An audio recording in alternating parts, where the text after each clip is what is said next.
Yeah, I ran a long ways away.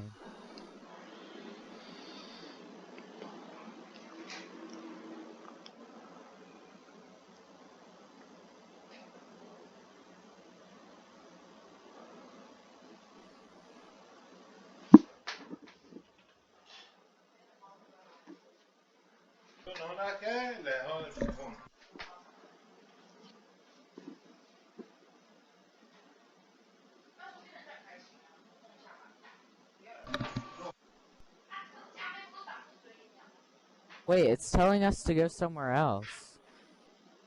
Why is it telling? It is, isn't it? I just assumed that it was pointing towards the stage, Catch up. but it's not. I'm coming. Catch up. I need to go. Okay, Goodbye. bye, Jonas.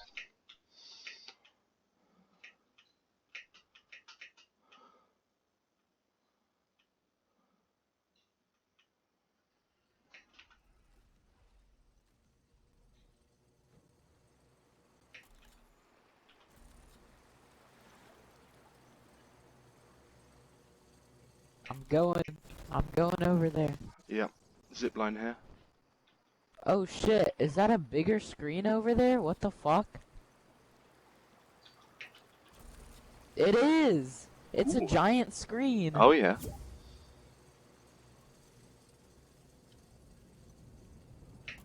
Is this always here? I don't think so. It's counting down. Look, look, this kit's light is on. This kit's light is on. Its headlight's on. Hmm. I wish I could emotes. Yeah.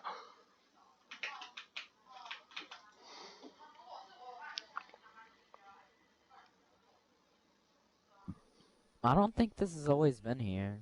No, I don't think so either.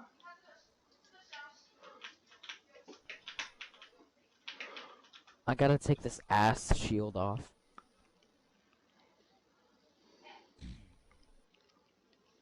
Yep. Cosmetics must be perfect. Get dressed up.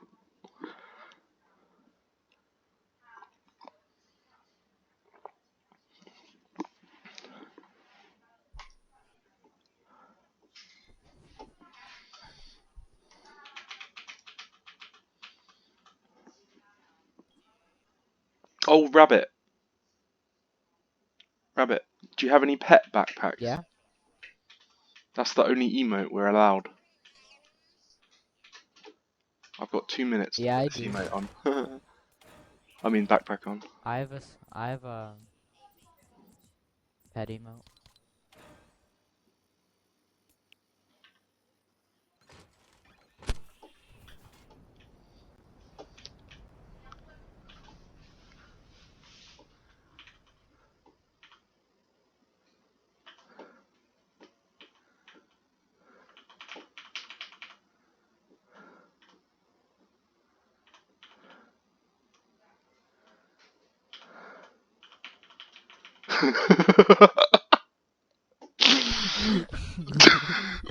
We're Wait, yeah, triangularly triangle. petting each Go on, other.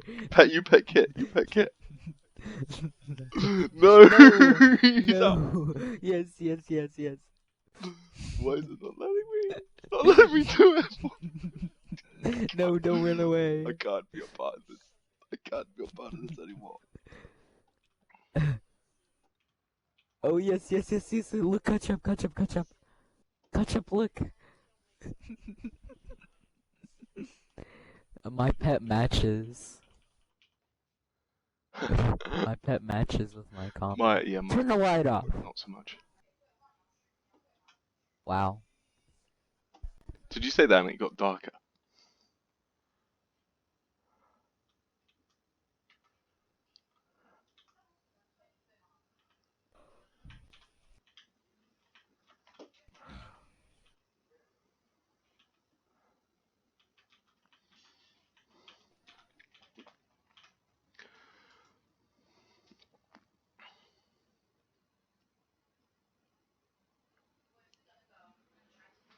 Oh shit. Is something happening?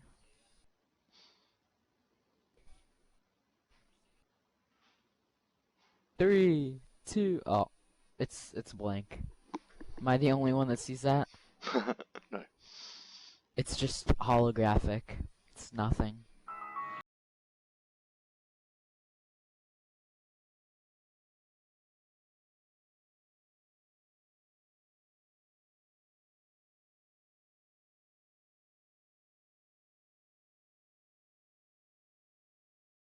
Van Jones.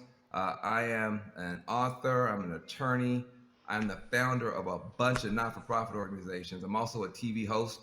But the most Nobody important thing I can tell cares. you about myself right now, I am a black man in America in 2020. And that's Just a paint lot. And I'm yourself raising white, 2 black dumbass. boys in the United States of Alright, America. don't talk over him And too much. I'm I joking, I'm think joking, I'm we're at a joking. moment where we can actually have a conversation about what that actually means. You know, black culture is celebrated. Black culture is beloved. The black experience that gives rise to that culture, I think, is often disrespected, is dismissed, is minimized, or it's just not well understood. But I think we are now at a moment where there's a shift. We're going to have an extraordinary experience I together thought he today. was gonna We're going to cuss. do this town hall. It's called We the People. And what we want you to understand is we aren't just talking to talk. We want to talk so you can take action. And this is going to be an interactive experience. We're going to give you tools, information that you can use in the real world. We want you to screenshot stuff. We want you to invite people into this conversation because that's really, I think, what's needed. We need a bigger conversation, and we're going to use technology to do it. You He's know, saying this for on me, Fortnite, a kid's game. Black lives have always mattered. That's not new. Black lives have mattered from the beginning of time. What's new is the willingness of people to talk about it. And we have an opportunity to amplify the discussion and to move things forward, especially today. This town hall we're doing, We the People, is going to have some of the biggest voices for change in the country, all in the palm of your hand, including Killer Mike, who is just a legend in my mind. Jamel Hill is going to be here. We're also going to hear from Elaine Welteroth. Now, she's an author, but she's already made history. And she's made history because in the history of Condé Nast, with all the magazines they own and control, only 2 people have ever been named editor-in-chief, and she is one of them. So please welcome to this conversation, Elaine Welteroth.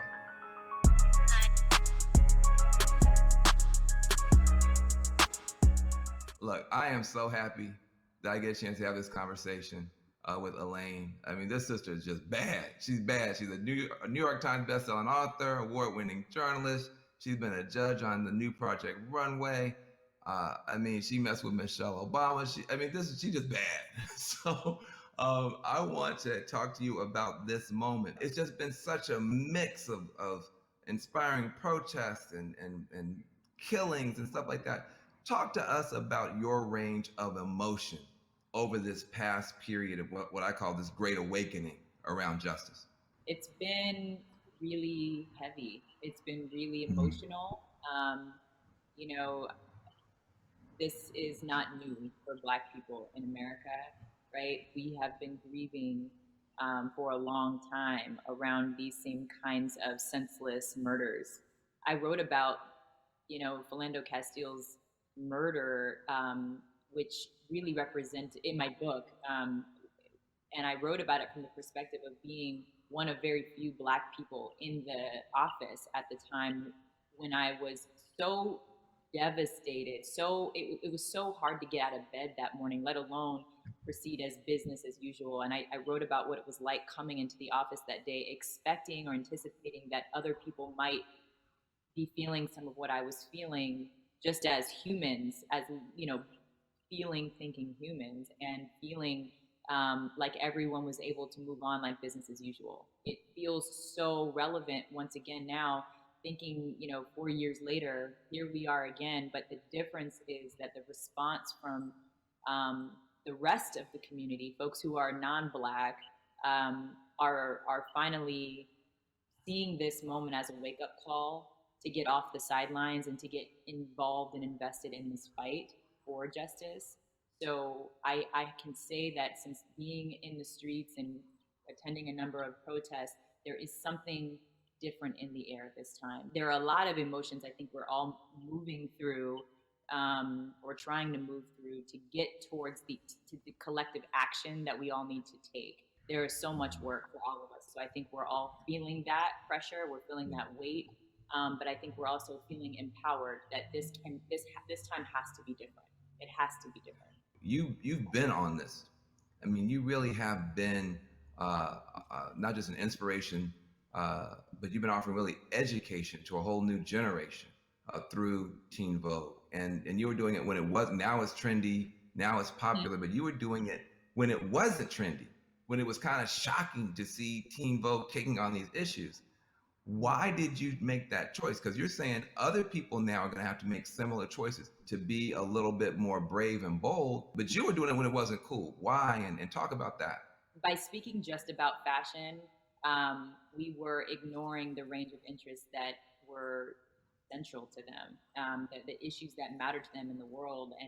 And so we made sure that we were creating more of an intersectional feminist focus, and that included fashion and pop culture, but that also spoke to intersectional feminism and social justice issues. Black Lives Matter.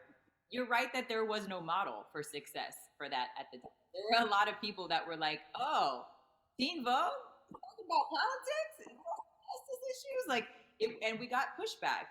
Folks thought it wasn't our place to go, but the reality is that young people have been at the forefront of social justice issues for generations. It was certainly, I won't say scary, but there was an uncertainty about how it would pan out, but we knew that we had to do the right thing, and we felt like we had to be a part of the right side of history. And I'm very proud to say that we have been, and I'm so proud of the team there that's leading that charge today. But you're right in that I think a lot of companies are now confronting that same reckoning of what do we mean now? How do we mean more to our community? How do we right size to make sure that we're meeting this moment and that we are on the right side of history and that we are better serving our community and our audience, our consumers? Well, let's talk about that though, because you can actually give some advice to people who are working at these brands, whether they're at the top or whether they're the intern.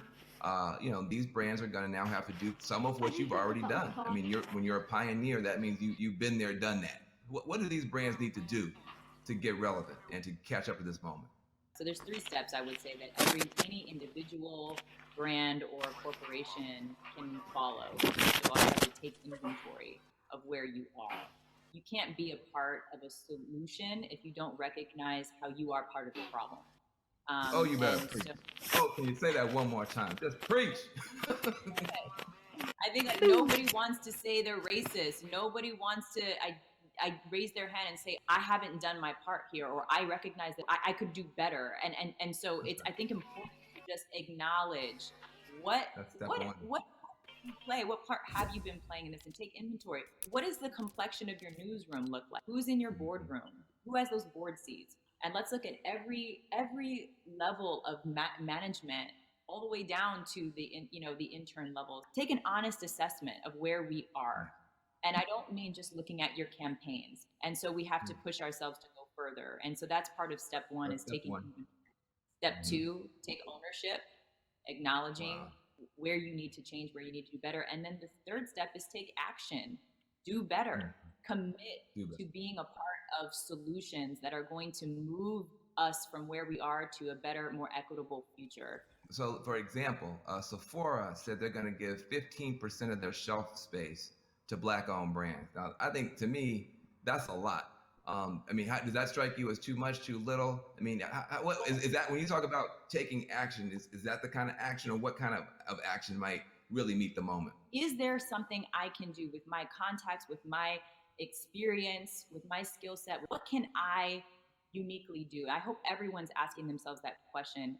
And one of my very close friends, Aurora James, and I were having a conversation when all the protests were kicking off about what we want to see from companies. because we were starting to see all the, the we stand with the Black community and Black Lives Matter was starting to come from companies that we're just like, how in the Really? world is this by this corporation when they have 0 Black people in their executive leadership team? Something's not adding up. And so what we sat there and we thought about, what is our ask to brands? So Aurora James, who is my dear friend, and she is a Black business owner. She's a successful accessories designer. She and I spoke, and she decided that she was going to say, I want to start something. And this is the kind of the origin story for what became the 15% pledge. And now the 15% pledge, which Aurora James founded, and I'm working with her on, it's saying to corporations, specifically big box retailers, you need to go beyond making a statement to stand in solidarity with the Black community. You need to go beyond even a one-time donation. What we are asking for is 15% of your shelf space to be dedicated to supporting Black businesses, Black-owned businesses. That is a big ask. And the reason we decided 15% is because 15% of the population, nearly 15% of the population is Black. So let's see ourselves represented equally on your shelves. And it has been 3 weeks, and this thing has already exploded. It has gotten so much momentum, which is so exciting to see. Listen, I hope that we can empower Black business owners because they are the most impacted during the coronavirus. And for anybody who's watching and wants to get involved with the 15% pledge, I really encourage you to go to the website 15percentpledge.org and sign the petition. So help us keep the pressure on these companies to continue to fuel money, to put money back into the Black community. And if all 4 of these retailers that we're targeting take this pledge, this will mean over $14 billion being funneled back into the Black community. So it is a really big mission, and we're really excited about the impact that we can make if we all come together and push brands to do the right thing right now.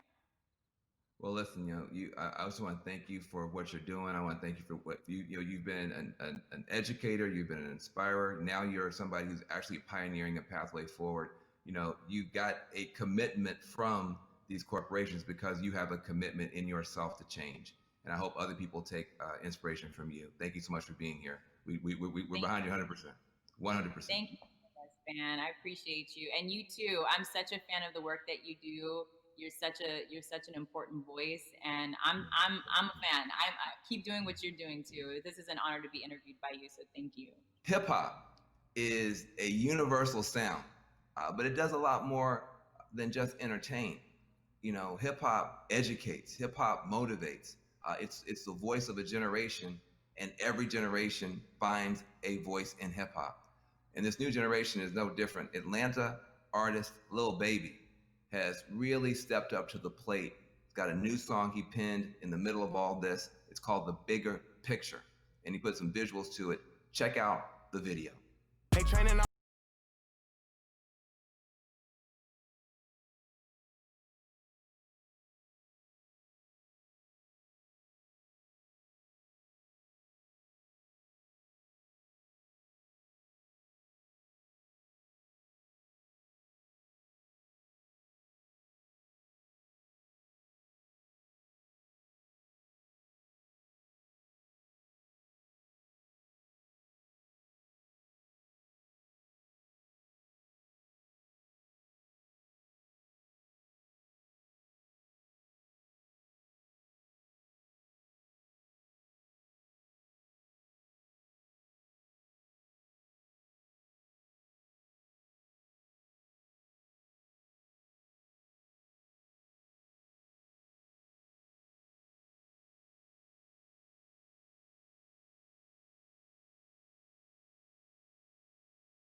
No the word. epicenter and the hotbed really of a lot of change over the years, and especially nowadays. It's interesting to see how Lil Baby taps into the Atlanta right now and brings it to the screen. I mean, that is 2020. That is what it looks like right now in that town.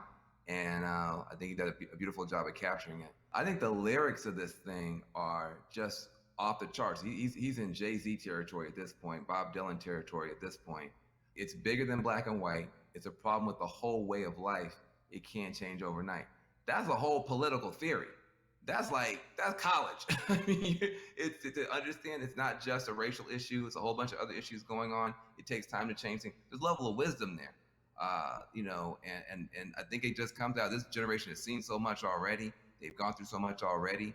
They know it's not a simple thing. It's going to take a long time, but that's different than fight the power. My generation, our anthems were all like, we're going to turn it over today. We're going to make change tomorrow. I think this is a new twist on hip hop politics coming through in the song. You can't have a political movement without political music. It's just never happened. You go back to the labor movement, civil rights movement, women's rights movement. You always have musicians and artists step up because a revolution is a change of heart first. Before anything else changes in law and politics and government, in the economy, the first change has to be in the human heart. And that's what art does. Art moves you. Music moves you. And I'm just so proud that Lil Baby is using his platform to move this whole country forward and to move this cause forward. All right, my girl Jemele Hill is going to take over for me. She gets the honor. I'm kind of jealous, but she gets the honor of talking to and interviewing the great Killer Mike. He is an author. He's an actor. He's an activist. He's a musician. He's a living legend. Listen to Killer Mike.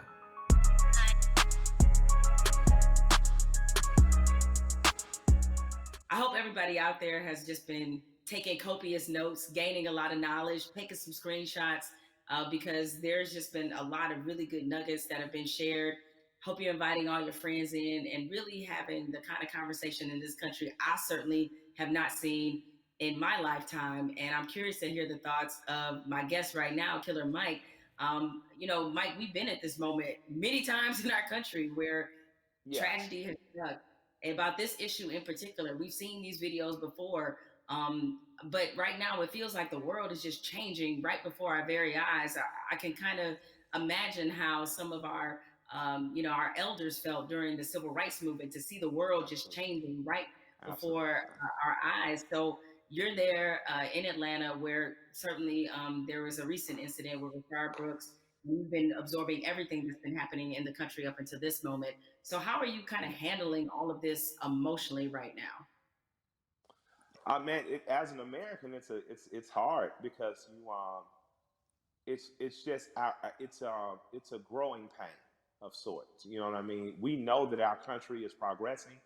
We know that on the other side of that progression, that we all are going to be better. I think our community and people who are essentially descendants of the cornerstone of this nation. And the cornerstone of this nation is the Constitution is important, the Founding Fathers was important, but free labor allowed all that to stand.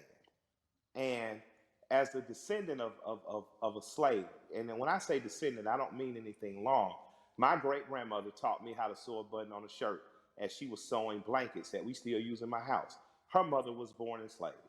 So that's how close slavery is. I know how to sew a button because the slave taught her child to, and that child taught me to. That's how close. So I think that I'm excited that progress is happening, but I know on the other side of that progression, Breonna, Mr. Floyd, brother that was killed here, there are martyrs, and we've long been martyrs for the progression of this country. And I hope that as we enter into another martyrdom, another Black person has died at the hands of the state.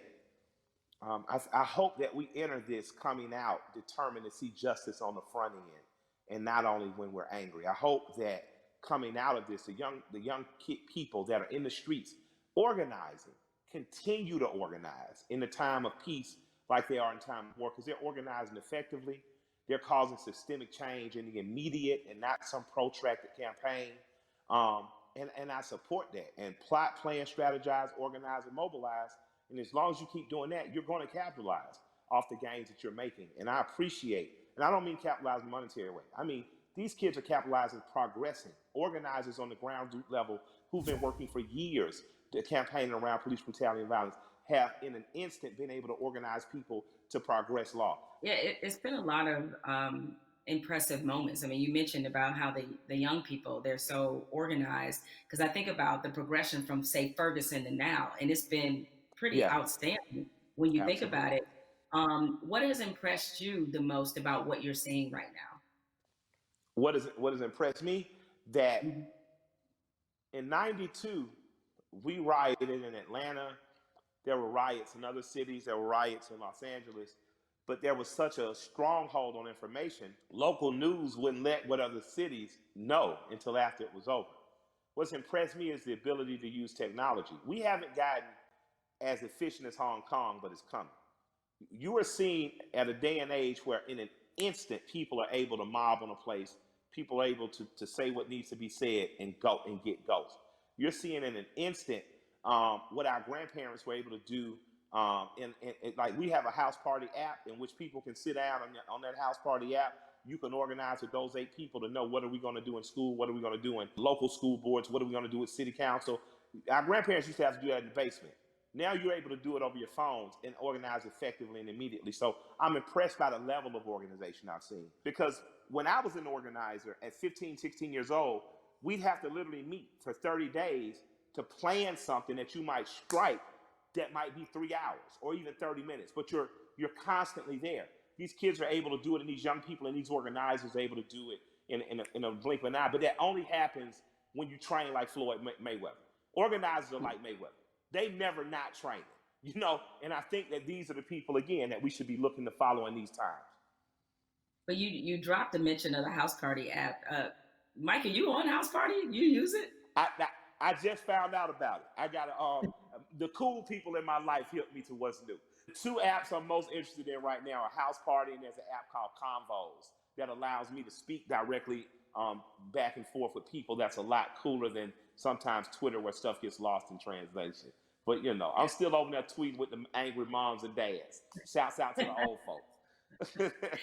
I think about where activism was on this issue in particular when Ferguson happened, and looking at it now, and while there was definitely a lot of positives that came out of Ferguson, particularly the Black Lives Matter movement, seeing the level and the difference is that clearly there was a lot of lessons learned there, and they've applied them now, and so it definitely seems much more cohesive, and that's been impressive.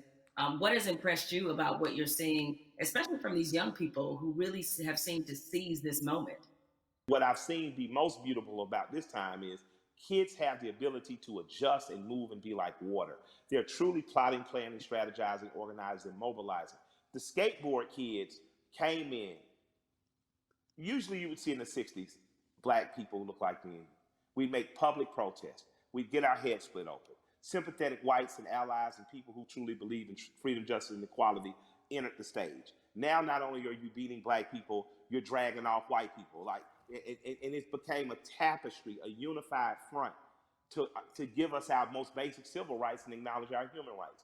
That tapestry is happening again, and it's happening in a bigger and better way.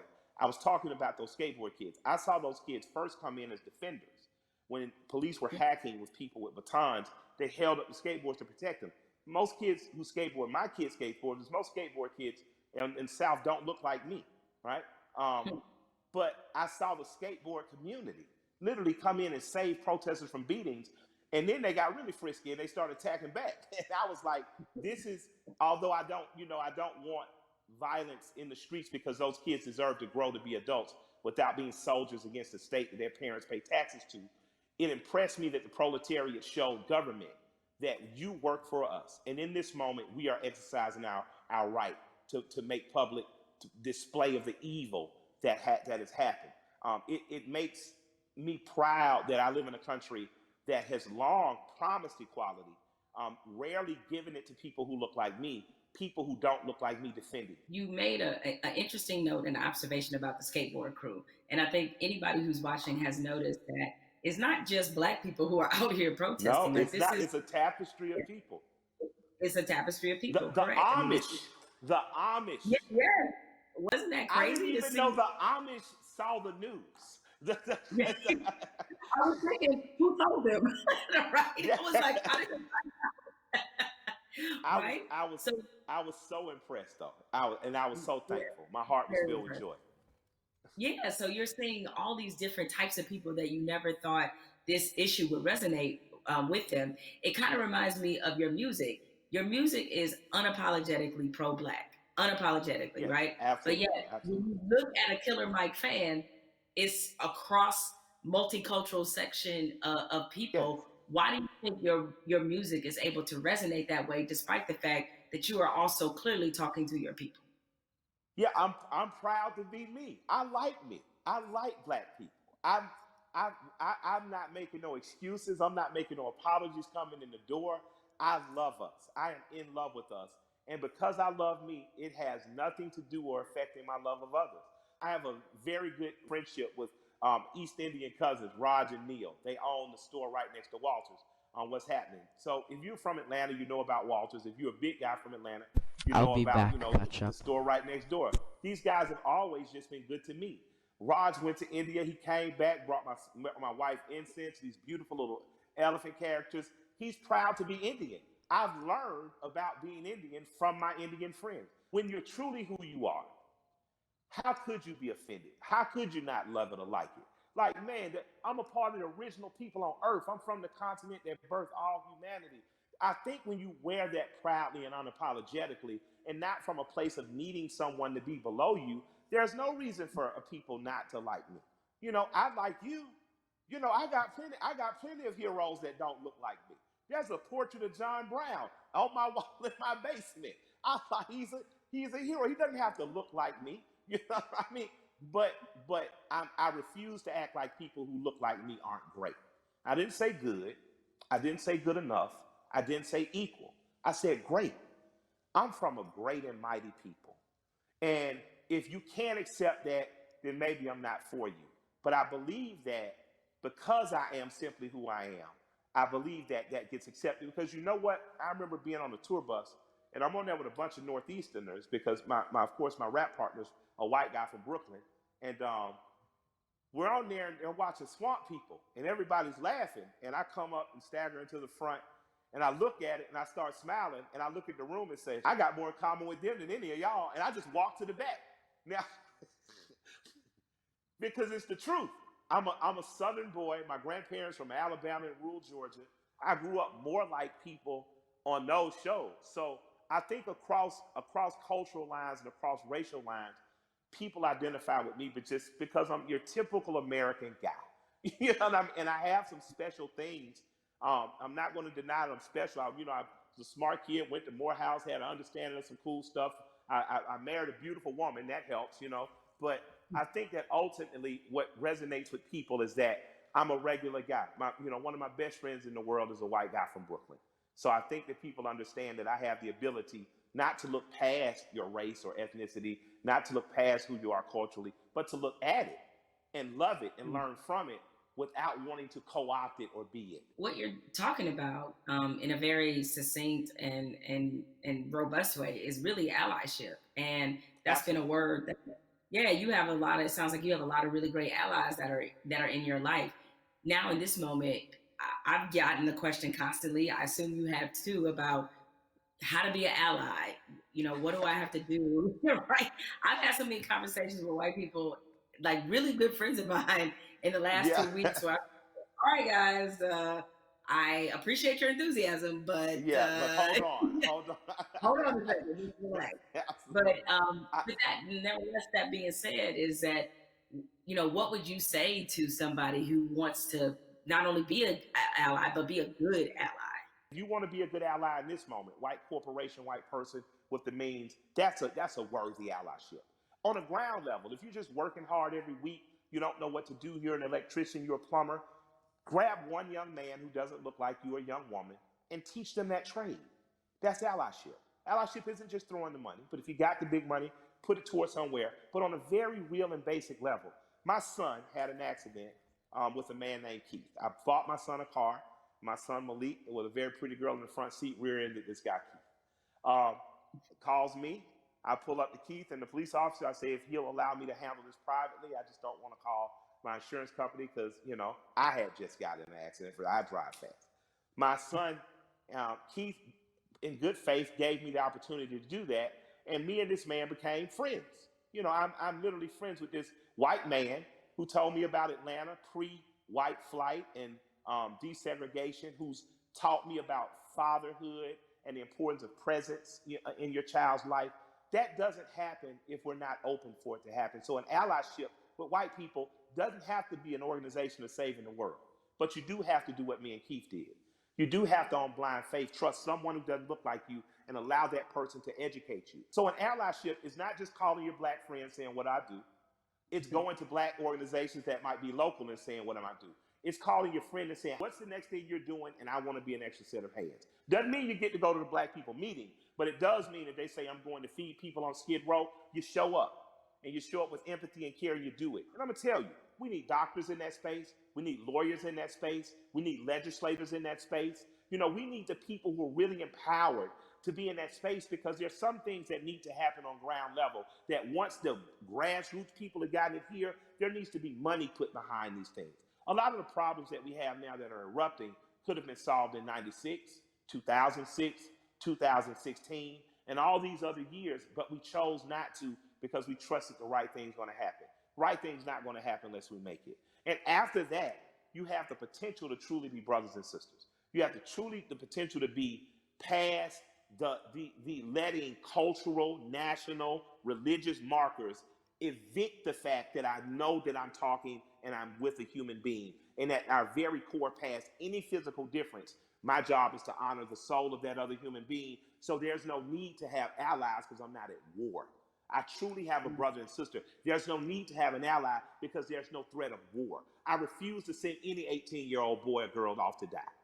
And that has to be something that's much, much deeper than policy, much, much deeper than the human condition in the last 500 years. We have to get back to that. So that's my humble opinion. I don't know, where that takes white America, but I hope we stay standing up, fighting together. You know, Mike, we've been having this great conversation, and a lot of people watching, they probably want to know, because again, these things happen in flashes where 1 minute we're talking about this, everybody's fired up, everybody's willing to do things, and then the next minute, the momentum dies. So how can the people who are watching now, how can they keep this conversation, this action, this momentum going? Take this conversation, get 8 to 10 people around you, your neighbors and people who live within 10 square miles, and start to see what you can do to affect. And then connect with other people that may be in closer proximity, 30, 40, 50 miles, even another city or places that are doing it right, or that are doing it right in other places. Connect with those people and just if all of us do a little bit, no one has to do a lot. If all of us do a little, if all of us pick a little to do, no one will have to do a lot. That's a word right there. If we all do a little bit, nobody has to do a lot. Has to do a lot, absolutely. Nobody has to do a lot. Mike, I have enjoyed this conversation like I enjoy every conversation with you. I can certainly talk to you. Yes, it is mutual. The mutual respect and love of society right here. Thank you. And more importantly, thank you for everything you do on the ground. I mean, so many people, I knew that you tell the truth the way it needs to be told, but a lot of people during this time of crisis have been exposed to you and understand that, you really are for the people. This is called We the People. This is you all day long. So thank you for all the work and all the inspiration, all the words, everything that you're adding to this conversation, and more importantly, to this action. With that said, we have to say goodbye, but we don't have to get out of here just yet, because I'm gonna toss this on to my brother, Van Jules, who can take it from here.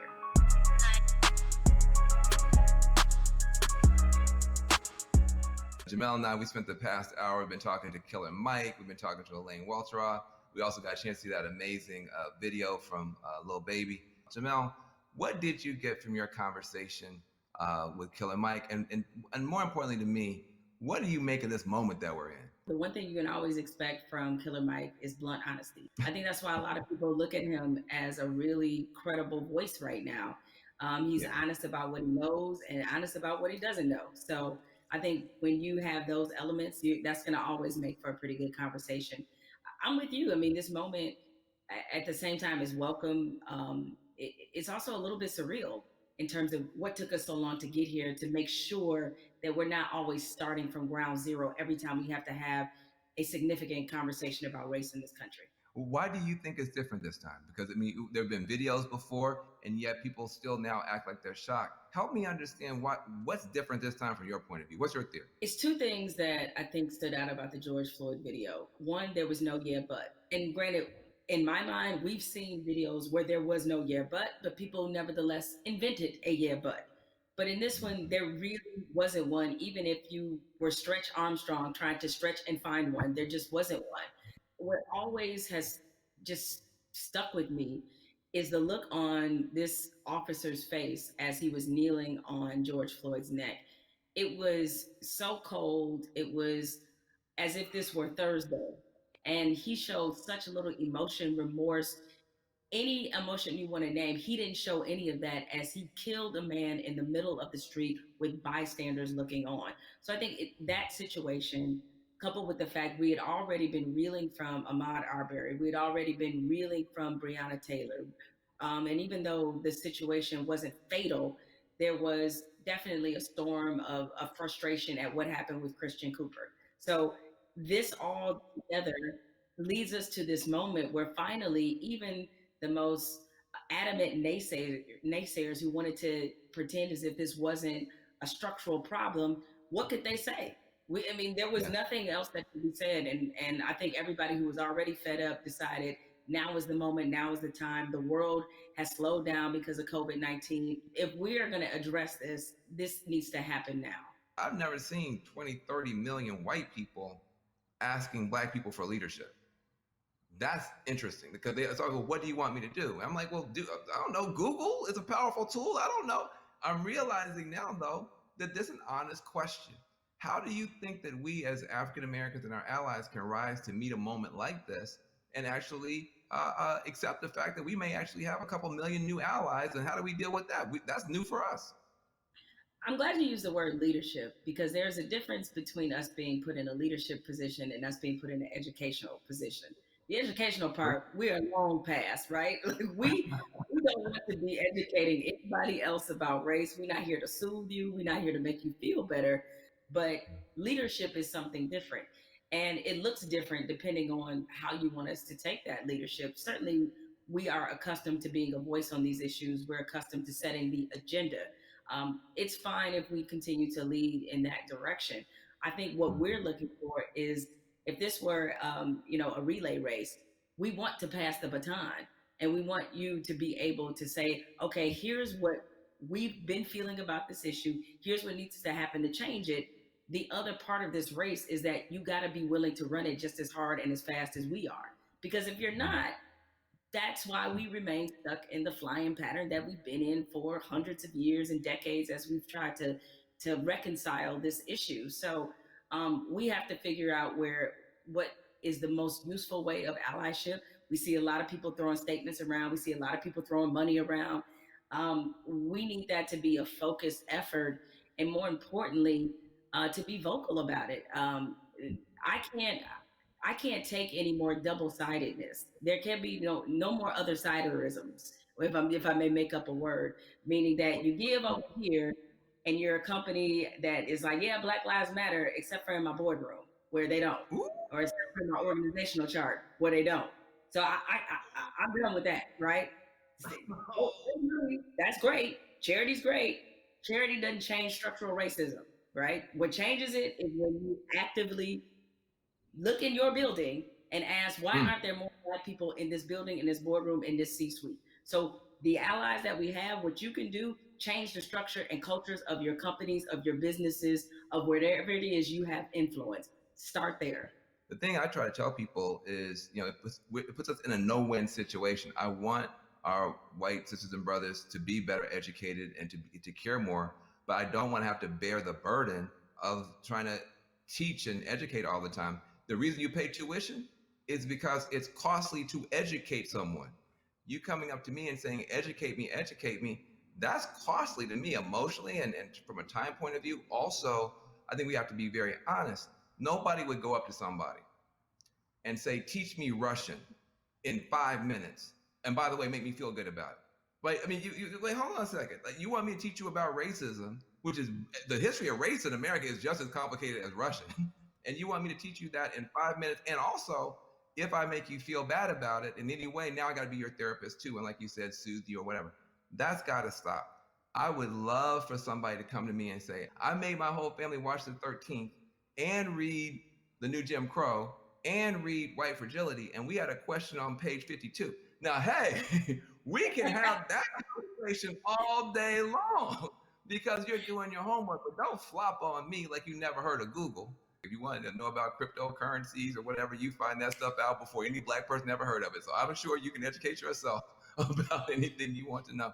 I have to say something to you because I've never gotten a chance to talk to you. I feel like I know you because I'm such a big, mad, crazy Stan and fan. But I love you to death.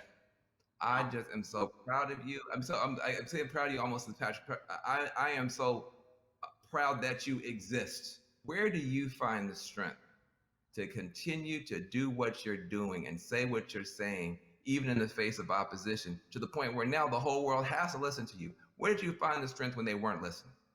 I guess maybe this is just part of the Black woman's condition, is that we don't know any other way. And most of us, I come from a line of Black women who were just like this. My mother's like this.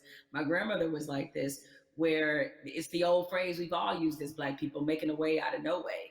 And scream until they hear you. You know what I'm saying? Is that because the opposite, to do the opposite of that is what? Is that I can't even afford to do that. I don't know any other mode but to fight for what's right, but to try to stand on the right side of history, but to speak for people who don't have a voice or a platform as large as mine, because somebody did it for me. What advice do you have for people who want to have these conversations, maybe not as well spoken, not as well read as you might be, but who really are sincere and want to have a conversation? I think you have to start from a point of honesty and being real about what some of your beliefs, prejudice, biases are, where they come from, why you learned them. I think if you take anything else beyond race, as we get older, we do a whole lot of unlearning. Young folks, when you get to like your 30s, you do a whole lot of that, right? But my advice is to always start from the point of truth and honesty and self-awareness. And you'd be surprised what you can get accomplished just by digging into those things. I mean, if you know you come from a racist background, or if you come from where race was talking about a certain way, be honest about what those conversations were and what they taught you. And ask yourself, is this the kind of person that you really want to be? Yeah, I feel like there's a 21st century mindset and a 21st century skill set that, everybody's going to need a mindset of empathy. I mean, we're going to be dealing with people, every color, flavor, every kind of human being ever born. We all have to deal with each other now because of the internet, because of just the world economy. You're going to be competing against people in China and Nigeria. That's just the world. So you have to have a mindset of empathy to really try to understand where people are coming from. You have to have a skill set of listening. If you understand this conversation, you can talk to Black folk and brown folk and Muslims, everybody else. So we're trying to confer a benefit to you. We're trying to make you better. It'll make my life better, but it'll make your life better too. Now, what charity are you supporting? Well, as some people can maybe see my T-shirt, it says support Black journalists, right? The lack of still Black journalists in most newsrooms is pretty appalling. What changed my life and what got me really on the right path in this business was being a member of the National Association of Black Journalists. NABJ is the largest minority journalism organization in the country. The development, the networking, job fair, internships, scholarships, what happens there has changed lives. It changed a lot of people's careers. I mean, people like you, Van, and everybody you want to think of, Roland Martin, Soledad O'Brien. It's just a number of people, Michael Wilbon, that are a part of this organization and have been able to build legacies there. And so it's on us to, again, usher in this next generation of young journalists who, I get it right now, feeling really discouraged when they look at not just what a lot of newsrooms look like, a lot of networks look like, but also we're under the under the shadow of a pandemic right now. So there's a lot of journalists who have lost their jobs. A lot of companies are downsizing. They need a reason to believe and to be in this business. And so NABJ has done so much for my career and continues to do that for others. So that's the charity that I support and the organization that has changed my life and that of many others. Well, listen, I second that, third that, and fourth that. NABJ is a beautiful organization. I've got groups I want to support as well. But what I want to say to you is just thank you, thank you, thank you for your light, for your leadership, for your courage, for your entrepreneurship, for your T-shirts and all that type of stuff. Make sure to support the sister businesses, Yeah. and let's keep this conversation going. Much love to you. Hello, Rabbit. Thank you, Van. This is a pleasure. Hello. I got good news for you. I got This bad has news been for on you. for an The hour good now. news is that people are Well, my recording's activating 50 all minutes. around the world, all across the planet for change. That is a powerful moment. Here's the bad news. Unfortunately, this is not a one answer fixes everything situation. We're talking about systemic problems, which means it's not just one law or one person. You need 360 degrees of change to shift to get the outcome that's right. But we can get there if we keep talking, if we keep working, if we keep building. And if we do that, we can reshape America. That can be done. It's been done in the past.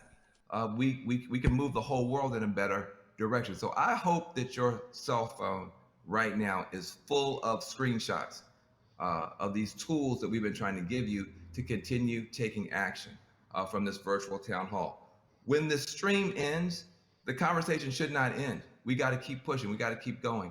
We are in an important moment in history. Hey, there it is. And what you do is going to determine the outcome. 2020 is going to be talked about for 20 years, 100 years, maybe 1,000 years. But the future's not written.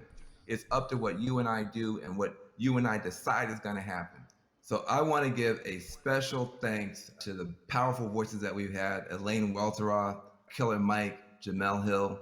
Make sure you visit 50percentpledge.org to learn more about the power of money. Also visit my organization, reformalliance.com. We're trying to make a change. Let's be about it, not just talk about it. I'm Van Jones. Oh, interesting. Yeah, Is it over? I think so. Okay, so I thought it was interesting.